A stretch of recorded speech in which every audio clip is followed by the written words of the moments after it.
मित्रों, शनि ग्रह न्याय के देवता इस समय बड़ी पावरफुल सिचुएशन में है, क्योंकि मकर राशि में इनका गोचर चल रहा है। मित्रों, ऐसा ग्रह जो आपको अच्छा रिजल्ट जिसने देना शुरू किया ही हो और एकदम से वो डाउन हो जाए, अस्त हो जाए, पीड़ित हो जाए, तो कैसा फल देगा, ये सोचने वाली बात है। आप बहुत ज्ञानी हैं, बहुत इंटेलिजेंट हैं, बहुत अच्छे हैं, और आप एकदम से डाउन हो जाए, आपका कॉन्फिडेंस ही लो हो जाए, आपको डिप्रेशन आ जाए, आपको एंजाइटी हो जाए, तो आप कैसा महसूस करेंगे, ये आप अब फील कर पाएंगे मेरे इन विचारों को सुनने के बाद। अभी तो शनि ने फल देना शुरू ही किया मकर राशि में, राजयोग बना करके शश नाम का महापुरुष, और अब अस्त हो गए। आज शाम को 5:40 पर शनि ग्रह अस्त का फल देने लगेंगे। अब अस्त का तात्पर्य समझ लीजिए। जब आप किसी बहुत ज्यादा पावरफुल व्यक्ति के साथ में बैठे तो आपका जो अपना ऑरा होता है वो कहीं ना कहीं वीक हो जाता है, आप दूसरे के प्रभाव अनुसार कार्य करने लगते हैं। मैं अभी किसी बहुत प्रभावशाली व्यक्ति के पास में बैठ जाऊं, किसी पूजनीय व्यक्ति के पास बैठ जाऊं, तो मैं उनकी ऑरा में आ जाऊंगा। अब मित्रों, यहां पर जब भी कोई ग्रह सूर्य के नजदीक आता है तो वो अस्त काउंट होता है, और उसकी पर्टिकुलर अंश होते हैं, डिग्रियां होती हैं जिसमें वह अस्त काउंट होता है। कोई 12 डिग्री पर होता है, कोई 10 डिग्री पर होता है, सबकी अलग अलग है हर ग्रह की। शनि की 15 अंश है, सूर्य के 15 अंश तक। मतलब यह हुआ कि सूर्य मान लीजिए फॉर एग्जाम्पल 10 डिग्री का है, और जो शनि महाराज हैं वो 25 डिग्री के हैं, तो 15 डिग्री में आ गए वो सूर्य की पकड़ में। 10 और 15 25। अब यहां शनि 20 डिग्री के होते तो भी पकड़ में होते, अब यहां शनि 27 डिग्री के होते तो पकड़ में नहीं होते, फिर वो अस्त नहीं कहलाते, क्योंकि वो बाहर निकल गए, उस एरिया को क्रॉस कर गए, आपने बॉर्डर को क्रॉस कर दिया। तो मित्रों, यहां पर अभी वर्तमान में सूर्य ग्रह 23 डिग्री के हैं और शनि है 8 डिग्री के।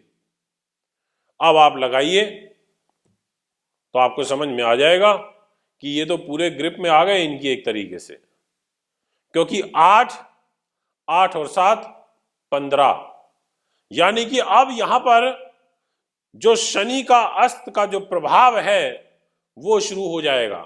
अब ये बढ़ेगा, इसलिए आज से इसको अस्त के तौर पे काउंट किया गया है। अब वो सोच रहे होंगे क्यों, क्योंकि सूर्य आज 23 डिग्री पर आ गए। अब जैसे जैसे मेरे इस वीडियो को सुनेंगे तो सूर्य भी तो आगे बढ़ेंगे, सूर्य 23 से 24 में जाएंगे, 24 से 25, 26, 27, और शनि स्लो चलते हैं।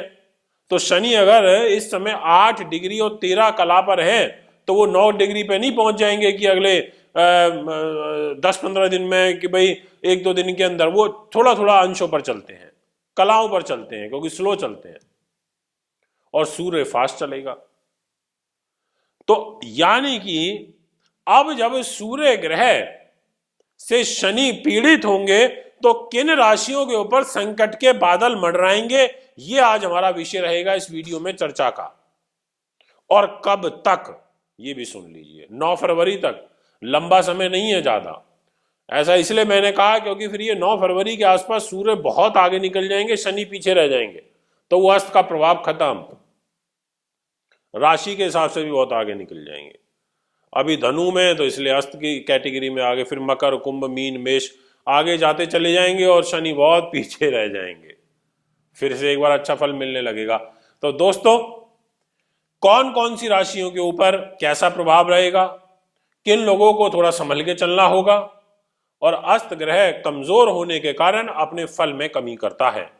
अब जैसे शनि जितने भी तमाम कार्य कराते हैं उन सब में कमी होगी, जिन भावों के स्वामी हैं उनके फल में कमी होगी, जिन चीजों के कारक हैं उनमें कमी होगी। आपको घुटनों में, पैरों में तकलीफ, नर्वस सिस्टम की परेशानी, कोई लंबी बीमारी का योग, साथ में जो गैस केमिकल से रिलेटेड काम करते हैं, भूमि से रिलेटेड काम करते हैं, और जो तमाम काम शनि के होते हैं जो मैं अपनी वीडियोस में बताता रहता हूं, और आप सर्च भी करें मेरे वीडियो सेक्शन में आपको मिल जाएंगे।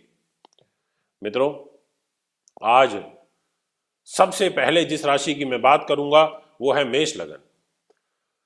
आपके लिए मेष लगन के दर्शकों, राजयोग की जो फल की जो एक पूरी शनि के द्वारा जो रिजल्ट मिल रहा था वो रुक जाएगा मीन्स कि उसका प्रभाव कम हो जाएगा। इसलिए आप नौकरी पेशे वाले लोग थोड़ा सा ध्यान रखें, केयरफुली होकर के काम करें।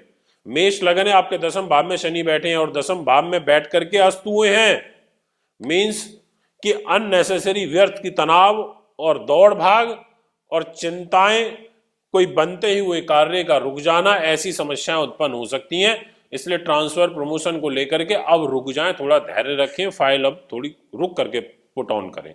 9 फरवरी तक अस्त है, इसके बाद आप जो मर्जी करिए मित्रों।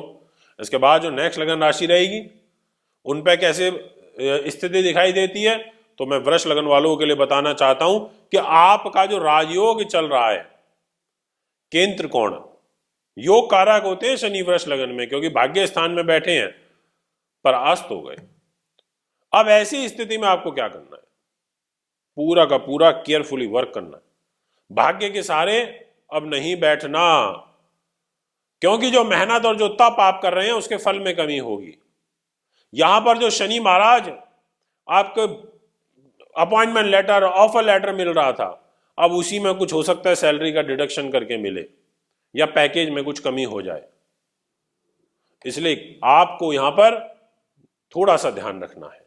पिता से आपको विशेष रूप से सावधानी बरतनी होगी, क्योंकि उनसे कोई आपको नुकसान हो सकता है, उनके स्वास्थ्य को भी हानि हो सकती है।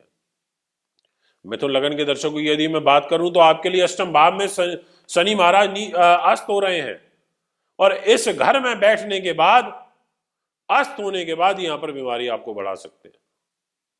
तो जो रोग को लेकर के चिंताएं मन में चल रही थी वो यहां पर बढ़ सकती हैं। इसलिए थोड़ा सा केयरफुली रहें और केयरफुली ही वर्क करें। मित्रों, यहां पर शनि अष्टम भाव के कारक होते हैं, आयु के कारक होते हैं, आयु के कारक होकर के अस्त होंगे, इसलिए ये कहीं ना कहीं कोई शारीरिक हानि पहुंचा देते हैं।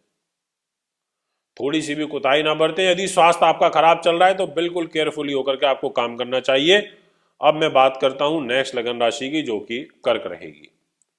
आपके लिए कर्क लगन के दर्शकों, इस सप्तम भाव में राजयोग बना करके बैठे हुए थे शश नाम का, अब उसके फल में कमी आएगी।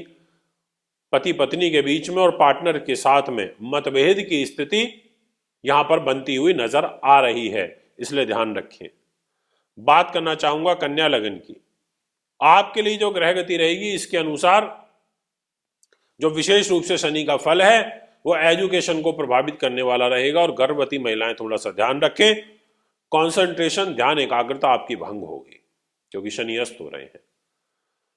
अब यहां पर शनि को मजबूत करिए, शनि के मंत्रों का जाप करिए, ओम शम शनिश्चराय नमः। और शनि के जो तमाम मंत्र बताने की आवश्यकता नहीं है, मैं एक ही चीज को सैकड़ों बार रिपीट कर चुका हूं अपने वीडियोज में, तो वो सब उपाय करिए जो मैंने आपको शनि से रिलेटेड बताए हैं।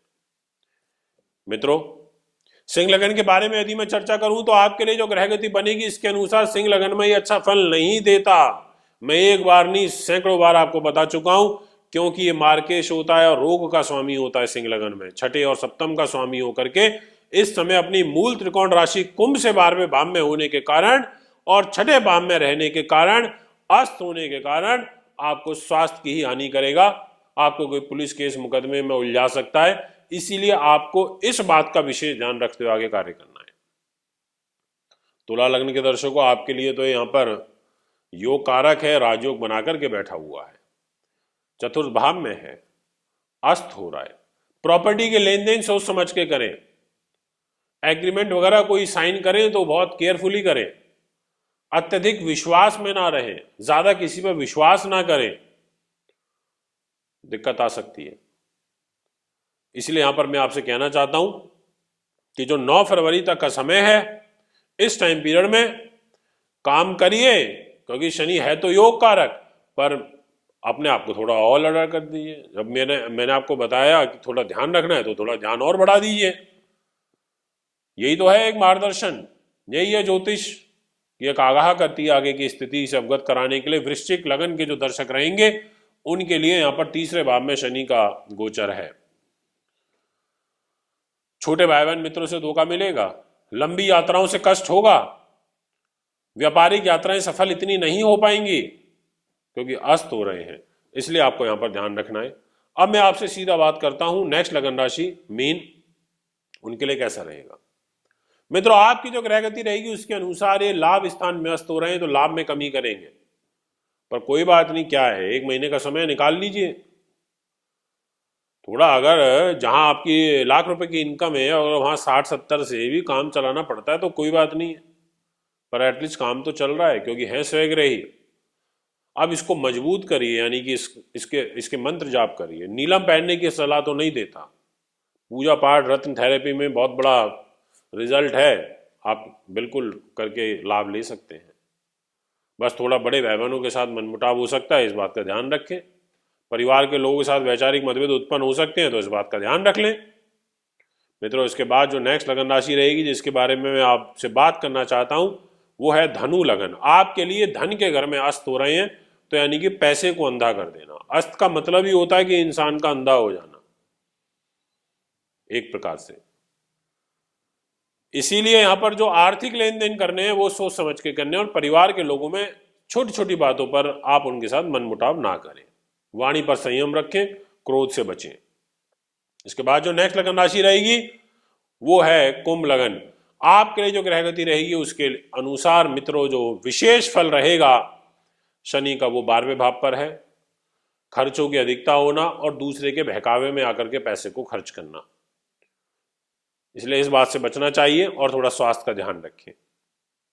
मित्रों, इसके बाद मैं आपसे बात करना चाहूंगा मकर लगन की। लगन में बैठे हैं, आलसी बना देंगे आपको अस्त होने के कारण, लेजीनेस आएगी, काम को लटकाएंगे आप, सम्मान खो बैठेंगे और साथ में काम ढीले पड़े हैं, पता है नुकसान हो सकता है फिर भी कोई नहीं होने दो, कुछ इस प्रकार के भाव उत्पन्न होंगे अस्त होने के कारण। ऐसा बिल्कुल भी ना करें, अलर्ट होकर कार्य करिए। कोई बड़ी बात नहीं है, 1 महीने का समय है, निकल जाएगा। और भी ग्रह हैं वो भी सपोर्ट करेंगे, बट फिर भी जब कोई ग्रह पीड़ित होता है, अस्त होता है, नीच होता है, तो उसके फल में कमी आती है। इसलिए आपको यहाँ पर शनि के मंत्र, शनि की पूजा, ये सब करनी चाहिए, दान पुण्य करना चाहिए, हाथ जोड़ने चाहिए। और यदि आपको हमारा ये चैनल अच्छा लगता है तो आप अवश्य सब्सक्राइब करें, फॉलो करें, लाइक के बटन को फटाफट दबा दें ताकि हमें पता चले कि आपने वीडियो को पसंद किया है, और अपने कॉमेंट भी हमें आप दे सकते हैं। मित्रों, दैनिक राशिफल हमारा एक दूसरा चैनल है यूट्यूब पर ही, आप उसे भी फॉलो कर सकते हैं एस्ट्रो टीवी इंडिया के नाम से। यहाँ पर मैं आपको डेली राशिफल के बारे में दैनिक दिनचर्या से अवगत करवाता हूँ। कुंडली बनवाने के लिए, दिखाने के लिए, पूजा पाठ के लिए भी आप में कॉन्टेक्ट कर सकते हैं। अभी आपसे ज़्यादा चाहता हूँ। नमस्कार। आप अपनी कुंडली दिखाना चाहते हैं, वह घर का नक्शा बनवाना या वास्तु विजिट या पूजा पाठ करवाना चाहते हैं तो आप हमें निम्न पते पर संपर्क कर सकते हैं। हमारा दिल्ली का पता है महर्षि पराशर ज्योतिष विद्यालय, C9 महिंद्रा पार्क, पंखा road, near Janakpuri, C1 bus stand, new Delhi 59। Phone number 01125638157, 25638168। Mobile number 9999886090, 9212286090। Email info@astrohubworld.com। Website www.astrohubworld